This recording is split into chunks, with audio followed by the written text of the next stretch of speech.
анан тисе берсең, бүйтүп кете берсең, шуқи берсең деген нәрселер болады ғой, мазалай берсең.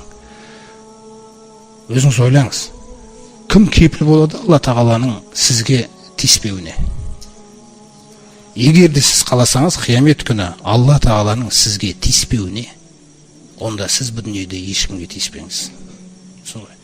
Ешкімге, мынауың немене, анауың нетіп басаш, мынауың сөйтіп басаш деген андай көбінесе өзі ұрысқақтық өмір өзі сол ғой. Егер де қиямет күні Алла Тағала маған тиіспесе екен десеңіз, ешкімге тиісе бермеңіз. Қашан біз тиісеміз, құрметті жамағат? Тиіскенде бір жаман адам болып тиіспейміз біз кейде.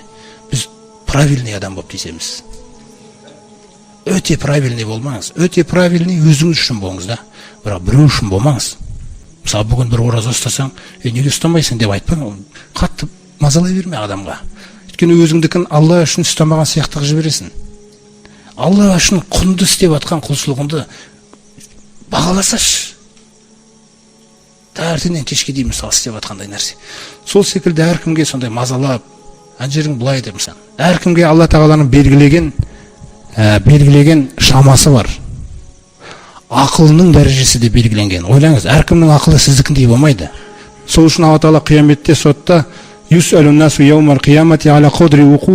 қиямет күні Аллах Тағала адамдардан ақылының дәрежесіне байланысты есеп жүргізеді дейді. Көріңіз. Соқтан әркімге белгіленген шама бар, әркімге белгіленген жігер бар. Біреудің жігері сіздікіндей болмауы мүмкін мысалы. Міне соқтан өте правильный бола бермеңіз адамдарға. Өйткені сіз өте правильный бола берсеңіз, Алла Тағала сізге өте правильный болып қалуы мүмкін да. Ол деген жақсы нәрсе емес. Бізге Алланың рахымы керек. Пайғамбарымыз сол үшін айтады: Раббым, маған әділ болшы деп ешқашан дұға тілемеңдер деген. Әділ болшы деген сөз маған дәл өте правильный деген мағынада бол деген сөз да. Егер өте правильный, әділ болшы десең, құтып жібереді дейді. Соқтан рахым етші деген нәрсе керек. Керек па Раббымыздың рахымы қияметте? Керек па оның кешіруі? Керек па оның жасыруы? Тура осы мәмілені адамдарға жаса.